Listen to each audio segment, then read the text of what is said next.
I mean, this year alone, they started finding microplastics within our blood and in placentas. Babies are now being born with microplastics. My name is Maria Nissan. I was born in the States. I was raised by Iraqi Assyrian parents. Environmental artist is what I call myself, but there's like several different titles people use: eco artists, artivists, etc. Every year in Jordan, we have 3 billion plastic bags that are used. That's so many plastic bags. And then we have 30 million that are littered in our natural landscapes in Wadi bin Hamad, in Aqaba, and Petra, all over Jordan. It's just littered outside. For each individual, they use 1.6 plastic bags a day. I mean, the numbers are just crazy, especially for something that we can use that's replaceable, that doesn't have to go back out there. So Microplastics Jo is something that we launched, my partner and I, Xavier Uber, in January of this year, I think about 6 months ago, maybe December. And it is a product line where we create things that go in the home made from used plastic bags. So one issue I was encountering as an artist is that I needed to create something that individuals and people can afford here more frequently than actual paintings. So what we did is we took all the plastic bags we were collecting from the streets and Wadi bin Hamad and Wadi Khwar and Aqaba, and we washed them and cleaned them in our bathtub.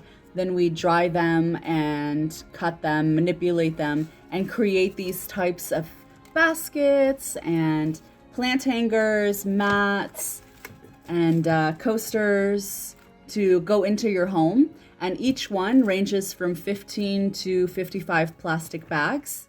So this is a way for you to be able to have this thing in your home, making sure that actually these bags don't wind up in our landfill and our ecosystem, and it's at an affordable rate. So it's nothing like a large-scale installation would cost. So it's able to reach more people. And I give workshops and trainings on how to create these as well for individuals and students and different classes. So I guess it all started when I was working in my master thesis project in Florence, Italy. And that's when I was collecting coffee filters, because I noticed that the cafes would have large amounts of coffee grains left over. And when I would go to the American coffee places in Italy, they would have the paper coffee filters. And I was thinking about all the waste that we accumulate, because also in Florence, there's like 6 recycling bins on almost every street. So you sort out your trash and then you go and you put your materials in the trash bins based on the items.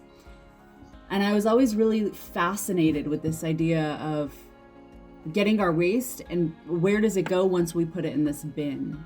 And a lot of the waste that was getting accumulated in these areas was plastic.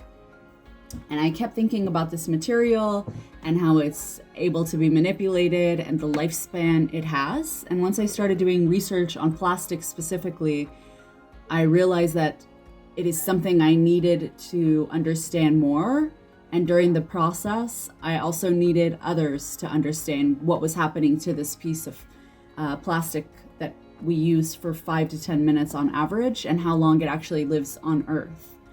Because once we throw it away, we have this idea that it's gone, but in reality, it actually just feeds into our ecosystem, which inevitably comes back to us in one way or another. The more research and the more years you add on to the work, the more important it becomes to me, because I'm learning all kinds of new information. There's new studies popping out. I mean, this year alone, they started finding microplastics within our blood and in placentas. Babies are now being born with microplastics. In the Western cultures, we are raised with it part of our curriculum. It is part of our educational system, knowing what happens to trash, knowing what happens after these materials are being used. We have been taught about it in school. There's recycling facilities in not all states, but in some states. In Jordan, it's quite the opposite. So there is a lot of trash that is accumulated here. There's a lot of plastic waste that's accumulated here, but it's lacking the factors that the Western countries have, which is it's not being educated into the public masses here. So for here we have the lower income sector, which is a huge portion of the population, and it's not within their curriculum to learn about trash and plastic and ways we can reuse it and environmental issues that are happening. It is more within the private sector. And we also have waste management issues that are happening here. There's not really that many options for people who do want to discard their waste in an impactful way with giving it to different organizations or giving it to different recycling facilities. It's very limited, and it's geared towards people who could actually afford to drive their materials to a location.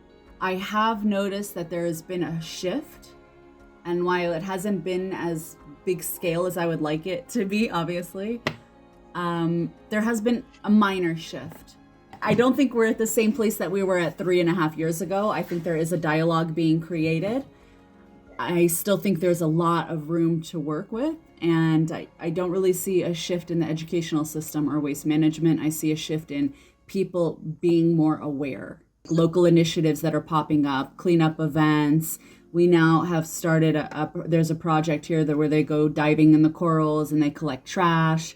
There's things going around with Environmental Day. There's cleanups in the streets that happen a couple times a year. I don't know where the thought process is of people taking responsibility for their trash when there's not really an infrastructure to allow them to have an alternative. So if you're living in a home and you're not making a lot of money and you're not educationally aware of recycling or reusing or refusing and what it's doing to our earth, and then you also have to buy alternatives to single-use plastics, which are more expensive and rarer to find in Jordan unless you know where they are. It's almost like everything's going against you. I don't blame the individuals for not having access to this. And in order for the Middle East to grow in this mindset, they have to create an infrastructure that allows people to upcycle, that allows them to come up with initiatives. They need to have the funding to support these initiatives that are taking place, because a lot of these initiatives that are green initiatives in Jordan are all local ran. I mean, they're run by one person who cares a lot about something, such as Green Wheels, where they collect bottle caps and they take the bottle caps to build wheelchairs for kids. And people don't know about that because that organization doesn't have the funding to promote it everywhere, and they aren't getting the support. So there's several factors. One, they need to implement it into the schools to where we're being educated. Two, they need to create not only a recycling facility, but areas where people can throw away their trash properly. And they need to have alternatives that are affordable for individuals, because I can't afford the alternatives here, and I'm very educated, so I make art out of them, but I can't imagine what that would be like for a person who is worried about feeding their family for the day.